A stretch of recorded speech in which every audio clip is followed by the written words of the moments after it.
سب سے پہلے بڑے ادب کے ساتھ ایک بات میں آپ سے عرض کروں گا۔ مجلس میں بیٹھنے کے کچھ آداب ہوتے ہیں، چاہے وہ مجلس کسی عنوان سے ہو، وہ سیمینار کسی عنوان سے۔ دنیا نے ترقی کی ہے، ہم نے آپ نے بھی ترقی کی ہے، اور ملک آزاد ہے، اس لیے ہم لوگ یہ سمجھتے ہیں کہ مادر پدر آزاد رہنا ہی ہمارا سلیقہ اور وطیرہ ہے،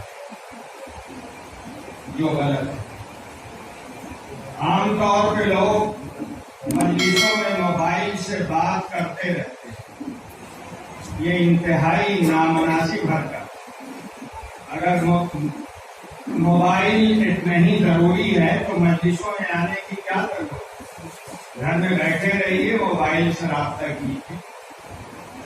یہ طریقہ کہ مجلس میں بیٹھے ہوئے ہیں اور موبائل سے باقاعدہ گفتگو اس انداز سے ہو رہی ہے جیسے ہم ڈرائنگ روم میں بیٹھے ہوئے ہوں، یہ کوئی مناسب طریقہ نہیں۔ فون ہم لوگوں کے پاس بھی آتے ہیں، اور آپ لوگوں کے مقابلے میں شاید میرے پاس موبائل کی گھنٹی مستقل بجتی رہتی، لیکن آپ نے دیکھا ہوگا میں نے کسی ایک سے بات کی۔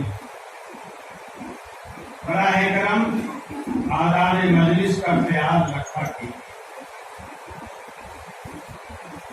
میرے لیے بڑی سعادت کی بات ہے کہ آج کے اس سیمینار میں میری شرکت ہو رہی ہے،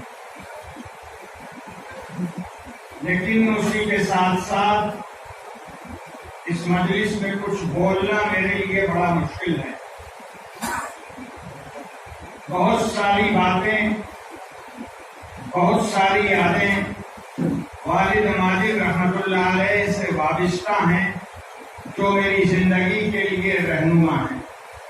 ابھی جو میں نے ایک فریضہ انجام دیا موبائل کے سلسلے میں کہنے کا، یہ بھی انہی کی تربیت کا حصہ ہے۔ شاید اگر میں ان کی تربیت میں نہ رہتا تو مجھے یہ کہنے کی جرأت نہیں ہوتی، اس لیے کہ مدرسے کی زبان میں موبائل کے سلسلے میں عموم بلوا ہے، یہ بیماری بہت پھیلی ہوئی ہے، لیکن ان کی واضح، ٹھوس اور مؤثر بات نہیں بہت سے انسانوں کی زندگی ٹھیک کرتی ہے۔ اور جب آدمی مؤثر بات کہتا ہے تو جہاں اس میں بات کا وزن ہوتا ہے، جملے کا وزن ہوتا ہے، جملے کی بناوٹ ہوتی ہے، وہیں اس کے ساتھ ساتھ اس کی روحانیت بھی ہوتی ہے۔ روحانیت بھی باتوں کے اثر ڈالنے میں ایک بڑا عنصر ہے، اور وہ اس عنصر کو بھی نصیحت کرتے ہوئے کام لایا کرتے ہیں، اور لوگوں کی زندگیوں میں چند جملے کی وجہ سے بڑی تبدیلی پیدا ہو جایا کرتی۔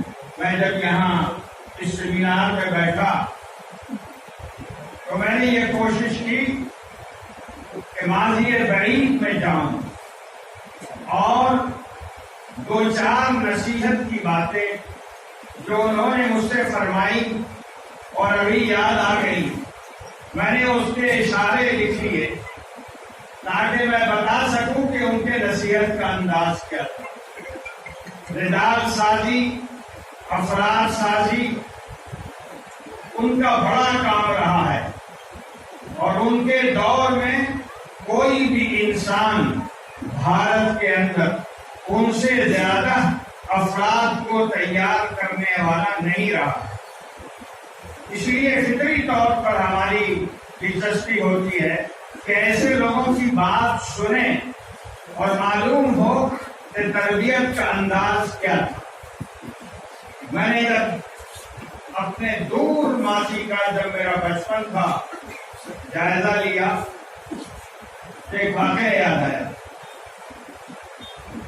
میں چھوٹا سا تھا، نماز پڑھنے مسجد جا رہا تھا، کوئی صاحب جو آگے آگے جا رہے تھے ان کا قدم ذرا آہستہ اٹھا اور رکھا انہوں نے، اور میں بچہ تھا، میرا قدم ذرا رفتار میں چلا کرتا تھا، میرا قدم پہلے پڑ گیا، ان کی ایڑی میرے انگوٹھے پہ پڑ گئی، تو ناخن کا انا للہ و انا الیہ راجعون ہو گیا۔ ظاہر ہے مرہم پٹی یہ وہ جو ہونا تھا ہوا۔ والد صاحب رحمۃ اللہ علیہ کے سامنے جب یہ بات آئی تو انہوں نے 2 جملے کہے۔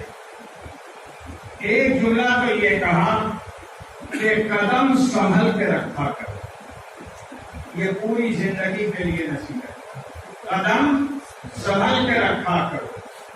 دوسری بات، اپنی حفاظت آپ کرو۔ یہ 2 باتیں کہیں، اور یہ بات فرد کے لیے بھی اہم ہے، جماعت کے لیے بھی اہم ہے، قوم کے لیے بھی اہم ہے۔ اگر قوم سنبھل کے قدم رکھے کبھی زوال پذیر نہیں ہو۔ اور دوسری بات، اپنی حفاظت آپ۔ اب ذرا سوچ لیجیے آج کل ہم لوگ اپنی حفاظت کے لیے کس لیڈر کی یاد کیا کرتے ہیں؟ ہم اور آپ دوسروں کو نہ دیکھیں، بحیثیت قوم و ملت اور بحیثیت فرد ہماری ذمہ داری ہے کہ ہم اپنی حفاظت آپ کے نسخے پر عمل کریں۔ ایک دفعہ پڑھنے کے زمانے میں میں نورالنظام سے پڑھ رہا تھا، فقہ کی بنیادی کتاب ہے۔ ظاہر عمر چھوٹی تھی اور اس کتاب کے اندر بعض باتیں بڑی گاڑھی ہیں جو طلبہ کے سمجھ میں نہیں آتی۔ تو والد صاحب رحمۃ اللہ علیہ نے مجھ سے پوچھا، کتاب میں گفتگو کی مائے مطلق سے، تو انہوں نے پوچھا کہ مائے مطلق کی تعریف کیا لکھی ہے تمہاری اس کتاب کے اندر؟ وہ اگلا سبق پوچھتے تھے پہلے طالب علم سے، تب اس کے بعد کچھ فرماتے تھے۔ تو پوچھا انہوں نے کہ مائے مطلق کی تعریف کیا ہے؟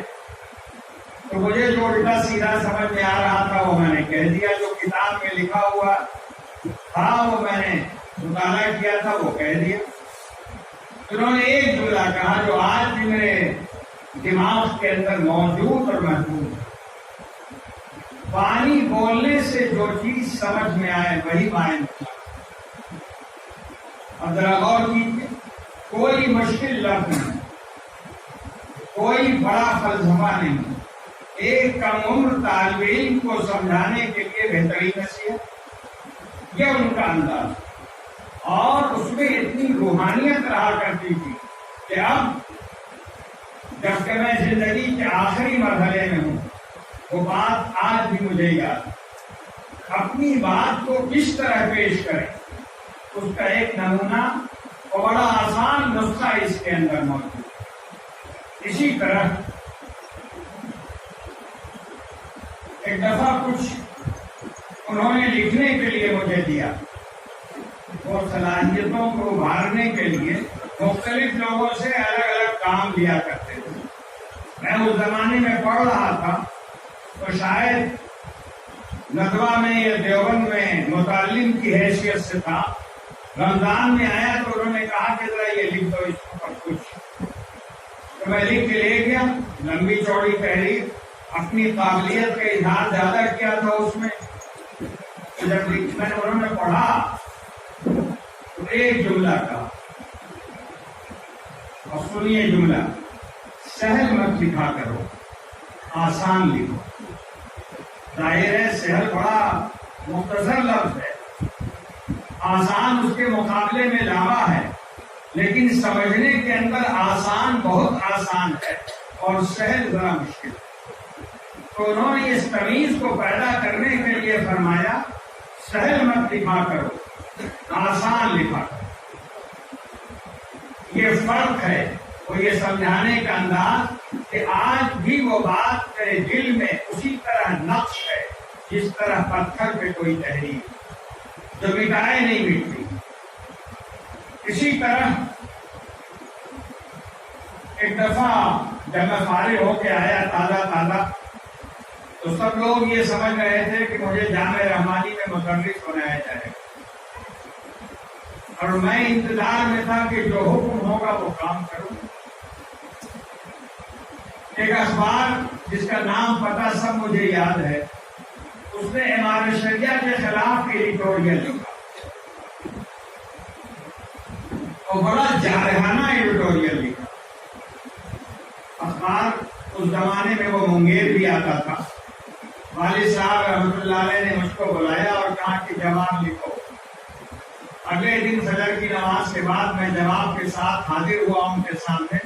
انہوں نے جواب پڑھا، اور وہ ان کا ایک ٹیبل جو زمین پر بیٹھ کے جو ٹیبل ہوا کرتا ہے، دراز اس میں بہت لمبا تھا، اس کو کھولا اور وہ جواب اس میں رکھ دیا اور فرمایا کہ دوبارہ لکھ کے لاؤ۔